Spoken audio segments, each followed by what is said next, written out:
Welcome to Toon My Heart. Yes, that's Toon as in cartoon.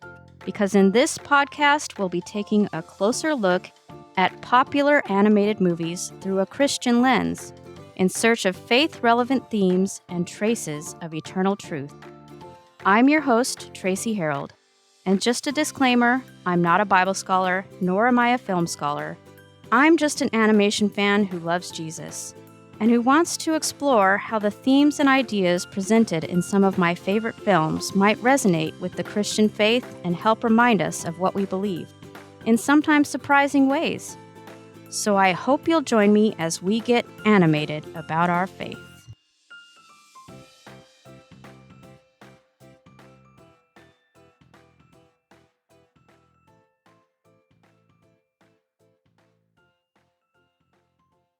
Beep boop. Welcome to another episode of Toon My Heart First Impressions, in which we discuss a new animated movie which we saw recently. Okay, I promise that is the last of my robot voice that you will hear for the rest of this episode. But animation really does love its robots, doesn't it? The Iron Giant, WALL-E, Baymax, to name just a few, and now Rosm 7134. But you can call her Roz, or the Wild Robot. I have been excited about this film since the first incredible teaser trailer came out a year ago, and it seems I'm not alone. Like those robot characters who came before her, Roz, voiced by Lupita Nyong'o, and brought to life by Dreamworks Animation, has already worked her way into the hearts of many, with her movie grabbing the #1 spot at the box office in its first weekend, with a $35 million opening on what was apparently an impressively small budget of just $78 million.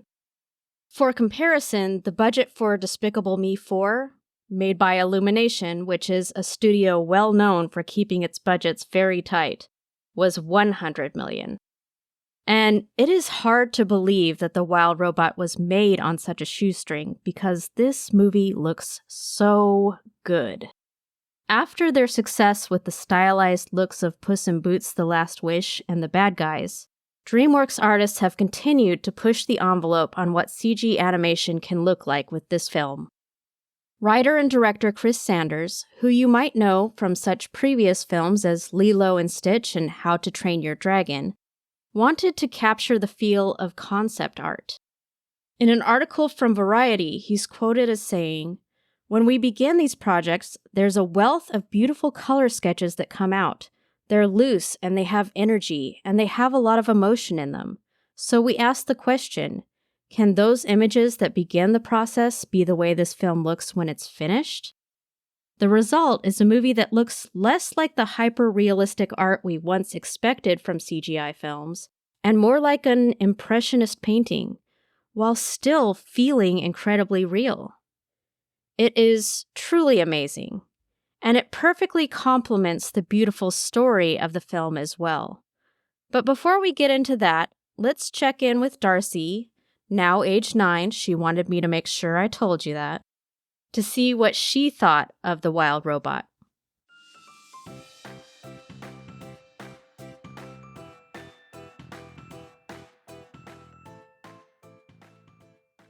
So, Darcy, what did you think of The Wild Robot? I thought it was good. I don't know what else. Okay. You have read the book. Well, your teacher in first grade read it to you, right? Yes. And then Mommy has been reading it to you again the last couple of weeks at bedtime, right? Yes. Did you like the book? Yes. So were you really excited for the movie? Yes. And did you think they did a good job of making the book into a movie? I don't quite know the answer to that because I just watched it.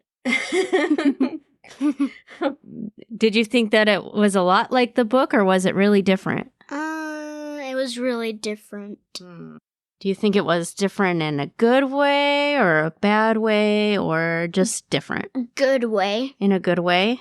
And different. And different. Who was your favorite character in the movie?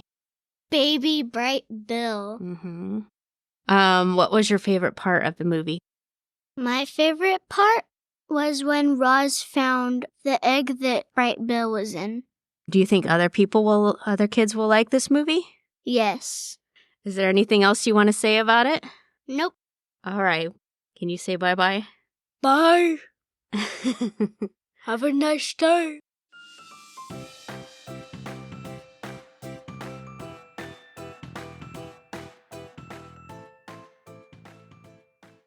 And now that we've gotten our kid's eye view on the wild robot, I have a very special treat for you. For the first time ever on this podcast, we are also going to hear the dad's eye view from my husband, Dave. Hi, honey. Hi. Thank you for coming on my podcast today. Anytime, honey. Anytime, really. Okay. So today, we're going to talk about Despicable Me 4. How was it? I can't remember anything. Yeah, exactly. All right. So seriously, we're talking about the wild robot. Right. And we all went to see this together as a family for our special family day. Mm-hmm. And afterwards, as we were walking out of the theater, you said something that surprised me. What was it?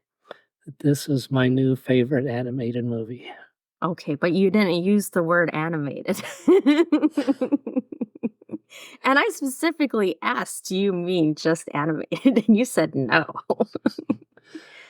At the time, I thought it was a really cool movie. So. Okay, but you've rethought since then. No. Favorite animated movie, but it's not better than like Lord of the Rings in your pantheon of movies. No. Okay. I understand. You were as enthusiastic about seeing this as Darcy and I were, I think. Yeah, I really enjoyed the previews, and I was looking forward to seeing the movie. Yeah, they did a good job on the trailers. So I take it you were not disappointed. No, I wasn't. I wasn't disappointed at all. So I'll ask you some of the questions that I always ask Darcy. Who was your favorite character? The robot, of course. Of course. Of course. The robot and the fox. I think they played off each other pretty well. Mm-hmm. And what was your favorite part of the movie? Oh, when the robot's going out in the storm and collecting all the animals, saving them from the winter storm. Yeah, that was kind of a turning point in the movie. It was a good part. Okay, so would you recommend this movie to other adults? Yeah, definitely. Yeah. In fact, I have already. I've told everybody at work that they should go see this movie. Oh, cool. What did you like about it? It was a really heartwarming story, and it really tugged on my emotional heartstrings, and trying to hold back the tears on a number of points in the movie. So, but they broke it up enough that I was able to laugh before I was falling completely. Yeah, there was a lot of humor. It's definitely got a lot of heart-tugging moments, but a lot of humor also. And really beautiful, unique animation style, too. Yeah, I really enjoyed that animation with it's like watercolors. Impressionist. Yeah, it was kind of a mixture between an impressionistic watercolors as well as the 3D, traditional 3D animation. Yeah. So. I read something that said that at the beginning of the movie, Roz is completely 3D animated. And then as it progresses, as she becomes more and more wild, then they're doing more of the, hand painting over her. So I thought that was interesting that they reflected what was happening to her as a character with the animation style of how she was being animated. Well, now that you mention, I do actually remember that was happening, but I wasn't looking for it, so I didn't really notice it. Yeah, you're just experiencing it, but it's it's one of those interesting details to look back on, and I definitely look forward to seeing this one again. Yeah. It's definitely a movie I want to see a second time, so it's going to be like Star Wars for me, where I want to see it over and over and over again. All right, well, we won't complain about that in this house. Finally, there's an animated movie that we can all enjoy. Yeah. No, he likes other animated movies, but not as much as Darcy and I do. Well, Well, they get a lot of play over and over in this house. Yeah, and I get tired of that after a while. So Okay, honey. Thank you so much for coming on and sharing your thoughts about the wild robot. anytime, honey. All right, love you. Love you too.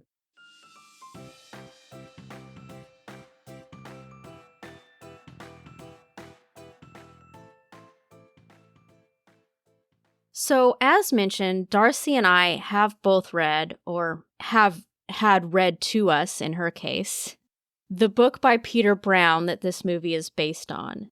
She had it read to her first by her first grade teacher, and then when I found out about the movie, I decided that I wanted to read it as well before I saw the film adaptation.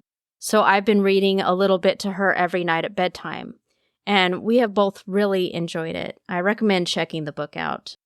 The movie is different, as Darcy mentioned, as movie adaptations always are, but I wouldn't say that it's drastically so.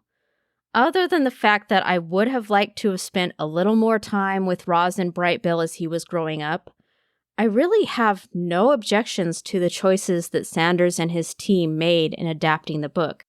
And that's pretty rare. I'm usually kind of annoyed at changes. Changes from book to screen.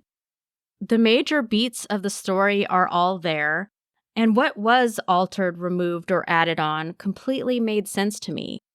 For instance, one of the biggest changes is that Fink the Fox, voiced by Pedro Pascal, is a much bigger character in the movie, essentially becoming the third member of Roz's little family.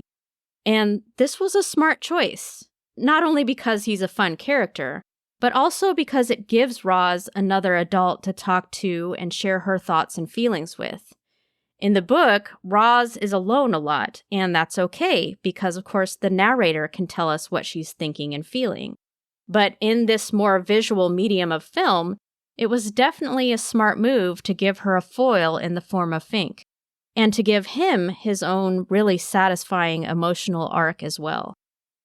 But the real star of the movie is still Roz, a robot who finds herself in an environment that is not at all what she was designed for, and somehow finds a way to belong there.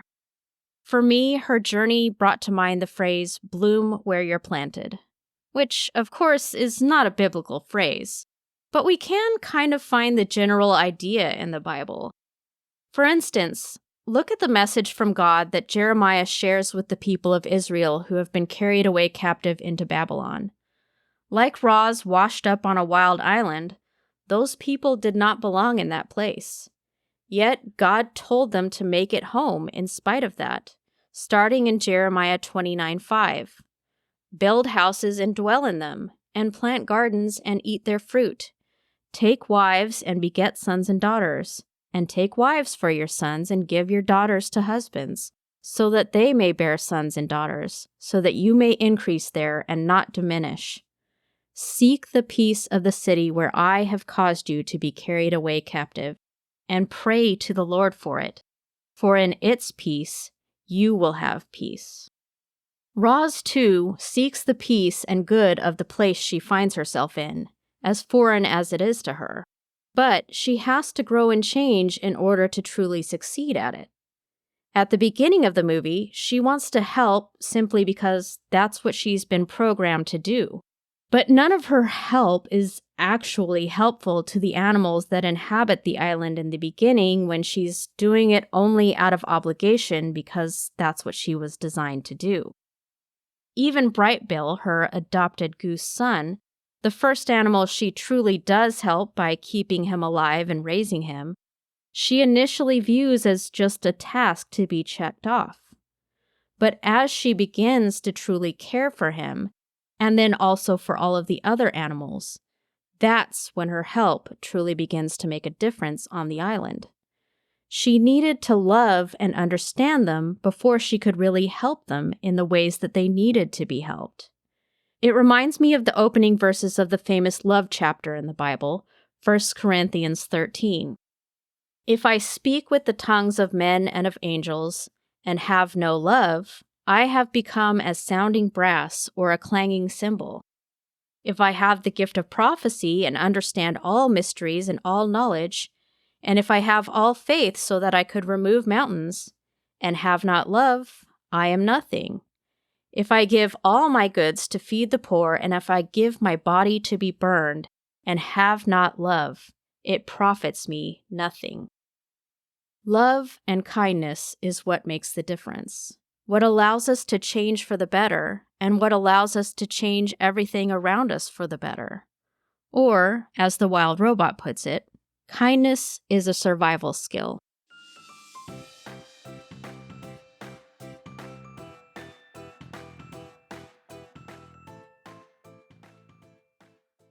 There's obviously a whole lot more I could say about this movie, but of course, this is just supposed to be a short first impressions episode. Don't be surprised if I make a longer one later on. So I'll try to wrap it up now by addressing whether there's anything in the movie that Christians or parents in general should be aware or wary of. And honestly, I can't think of much. Unless you're just against movies where robots and animals are depicted as having feelings. In which case, I don't know, stop being such a wet blanket. Beyond that, I would say that the film doesn't shy away from some of the harsh realities of nature, so we do see some animals die. And there are also some scary and intense scenes, especially toward the end. But overall, I think this is a film that just about anyone should be able to enjoy without any problems. As you might have gleaned from Darcy and Dave's reviews, parents might actually get more out of this one than kids will.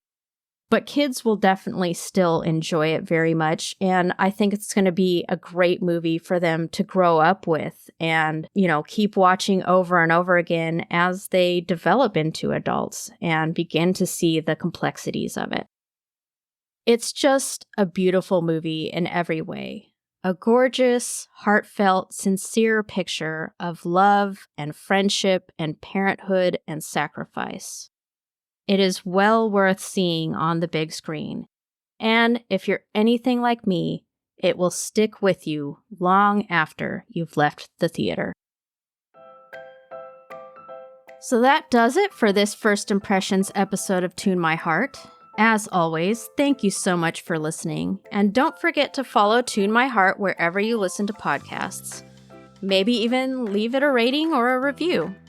And give me a follow at Toon My Heart on Facebook, Instagram, or X. I would love to meet you there, and I'm always happy to converse with listeners and hear your thoughts and suggestions. Until next time, practice kindness.